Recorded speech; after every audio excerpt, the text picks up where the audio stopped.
Edith pregunta: convictos, ¿cuáles delitos se respetan en la cárcel y cuáles se odian? Mi tía acabó con un delincuente que se metió en su casa, pero su marido asumió la culpa ya que tenían 2 chicos. Así que lo encerraron a él en la cárcel. Lo respetaban por haber sido un hombre y cuidar a su mujer. Incluso los guardias lo apreciaban mucho, ya que lo dejaban salir a trabajar. Salía de la cárcel por la mañana y regresaba a la tarde hasta que cumplió su condena. He oído que los ladrones de bancos son muy respetados, especialmente en los días en que quemaban documentos hipotecarios y liberaban a las personas de sus deudas. Tengo un familiar cercano que intentó escapar, se acercó, pero falló. Obtuvo tiempo adicional en su sentencia y estuvo 6 meses adicionales en solitario, pero cuando regresó a la corriente principal, fue tratado como un héroe. Un amigo mío recibió 5 años por falsificación y lo trataron como si fuera una especie de científico espacial dentro de la cárcel. Aparentemente, los falsificadores son lo suficientemente raros para ser semi-respetados por dentro. Un abogado aquí con varios amigos guardias de prisiones en el noreste de Estados Unidos dice que los delitos sustancialmente violentos te harán respetar, ya que las personas te dejarán en paz. Los delitos de chico inteligente, si realizaste una buena estafa o ser un buen traficante, también se respetan, ya que las personas pueden querer ser tus amigos. Si estás dentro por tráficos menores o hurto misceláneo o delitos de tipo asalto simple, no eres nadie. Como alguien que acaba de salir hace 3 semanas de prisión, realmente no hay un solo crimen por el que la gente te respete automáticamente. He descubierto que la mayoría de la gente te respeta hasta que les das una razón para no hacerlo.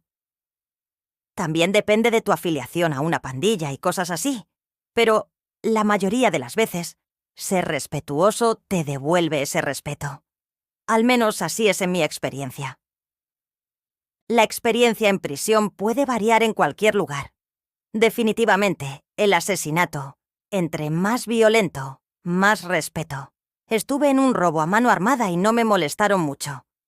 Mucha gente me puso a prueba para ver si era un cobarde, pero nadie llegó a esa conclusión. La gente no entiende que las personas en prisión son las mismas personas con las que te encuentras en tu vecindario malo promedio.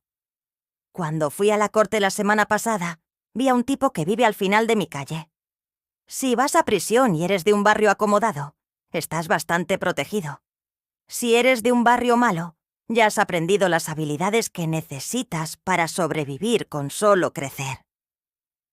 Mi madre es abogada y me contó que una vez estuvo en un caso en el cual ayudaba a un hombre a salir de la cárcel. La historia es que la hija de 12 años de ese hombre fue atacada cuando fue a la tienda, y cuando su padre se enteró, acabó con el tipo con un machete. El padre fue a la cárcel con 30 años de condena. Él le platicó a mi madre que el resto de los prisioneros no lo trataban mal, e incluso algunos le estrecharon la mano. Pero, obviamente, él quería salir de la cárcel. Al final, mi mamá no continuó con el caso y le recomendó otro abogado, el cual lo ayudó a salir de la cárcel 2 años después. No hay un crimen que te gane el respeto en prisión como regla general. La gente no habla de sus crímenes en prisión. Hay algunas razones para eso.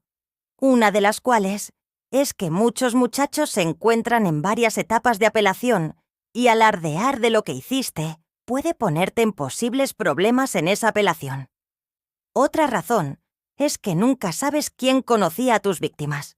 Así que fanfarronear no es una buena idea. Además, la mayoría de estos tipos no están exactamente orgullosos de haber sido arrestados y enviados a prisión, por lo que no hay mucho de lo que presumir. Un tío estuvo en la cárcel y comentó que a un hombre que había atacado a una niña de 15 le metieron una llave completa de baño, desgarrándolo. Mi tío comenta que era de los que solo observaban, pero que en la cárcel nadie tiene piedad por esos hombres, ya que muchos de ellos aún tienen esposa e hijas. También dice que los policías se hacen los de la vista gorda.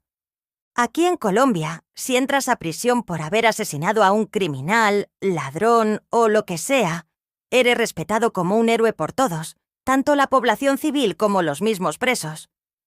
Mi madre es abogada y me contó que uno de los primeros casos fuertes que ella recibió fue de una esposa que acabó a balazos a su marido y le iban a dar 25 años de cárcel por dicho crimen.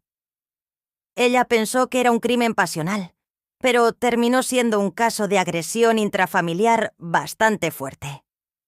El tipo agredía a ella y a sus hijas de casi todas maneras posibles, e incluso a pesar de ella haber llamado a la policía en numerosas ocasiones, resulta que por la posición económica del tipo empresario tenía muchos contactos en la policía y el Ministerio Público, y por obvias razones no iban a hacer nada.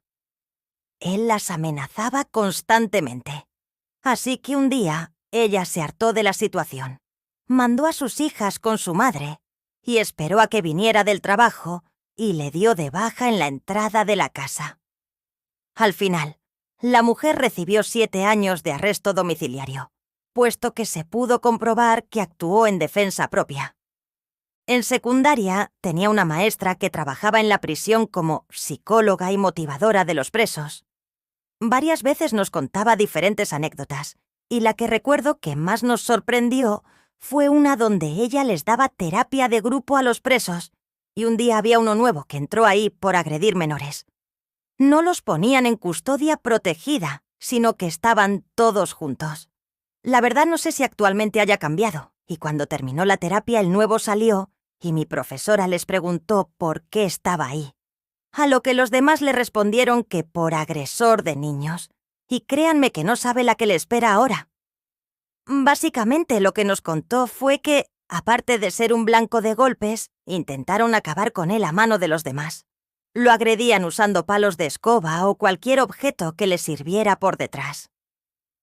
Los guardias no decían nada a pesar de saberlo, ya que todos los delitos que tengan que ver con niños y mujeres son extremadamente repudiados por todos los internos. Tengo un familiar en prisión y nos comentó un tipo de delito repudiado que aquí no aparece. Estos son los cometidos en contra de la madre o de la madre en contra del hijo. Para muchas personas, su madre es sagrada y este tipo de actos son repudiados, sean lo que sean. Lo segundo es mucho más repudiado en la cárcel de mujeres. Los hijos son sagrados. Una vez en mi ciudad, escuché la historia de un joven que atacó a su sobrina de 2 años. El hombre apenas había cumplido sus 18, pero ya sabía mucho de calle, por decirlo así. Antes del juicio, se les lleva a un lugar que no es específicamente la cárcel, pero ahí es donde hay otros convictos. Como ya se sabe, todos conocen lo que cada uno hizo. Así que muchos, si no es por decir todos, lo odiaban mucho. Lo deseaban muerto, y no dudaron en decírselo y en explicarle detalladamente lo que le pasaría cuando no lo cuidaran los guardias en la cárcel. Ese hombre cobarde se quitó la vida esa misma noche con los cordones de sus zapatos. No he estado dentro, solo he leído de algunos casos de mis tíos que son abogados, y me han comentado que en algunas cárceles incluso le han lanzado ácido a la cara a algunos tipos de criminales, principalmente a aquellos que acabaron a golpes a sus hijos, esposas o familiares directos. Llegando al punto que para evitar disturbios masivos contra una sola persona, aíslan al convicto de los demás. Cuando estaba en la cárcel por cultivar marihuana, todos querían robar mi conocimiento. No soy un exconvicto, sino un exoficial de prisiones. Cuando yo era oficial, había un viejo jefe de pandilla que tenía una cantidad ridícula de respeto y atracción. Fue extremadamente respetuoso con todos los que merecían respeto de todos modos. Y fue excelente para evitar que las cosas innecesarias cayeran sobre él con una sola palabra. Fue muy interesante hablar con él, lo cual pude hacer mucho ya que requería cambios diarios de vendaje en la enfermería. Era diabético con una herida en la pierna, y como novato, me asignaron turnos como acompañante la mayoría de los días. La mayoría de los otros miembros de su pandilla no podían decirme cuánto tiempo había sido miembro de alto rango, porque la mayoría de ellos ni siquiera había nacido cuando él se unió. Un día me dio curiosidad y lo busqué. No estaba involucrado en actividades relacionadas con pandillas, aunque tenía un historial de estadías breves anteriores por ellas. Estaba en ese momento porque un tipo agredió a su sobrina y él lo atropelló repetidamente con un camión. El agresor resultó ser un policía. Así que además de que merecía respeto por vengar a su sobrina, el tipo acabó con un policía. Respeto doble. Según mi padrastro, todos son buena gente ahí. Él fue a una cárcel en la que la mayoría estaban por robo. A él no lo trataban diferente, ya que él también estaba por robo. Pero en cambio, cuando le quedaban 2 días para salir, entró un tipo que había agredido a su prima de 6 años. Mi padrastro vio cómo lo trataban de sirvienta, y a veces le metían distintas cosas por la parte de atrás. Y muchas gracias por ver el video, amigos. Recuerden que pueden comentar historias que tengan al respecto con esta pregunta y comentar cuál fue la historia que más los impactó. Recuerden dejar su like, suscribirse, comentar y compartir el video para que YouTube lo recomiende a más personas. Nos vemos en el próximo video.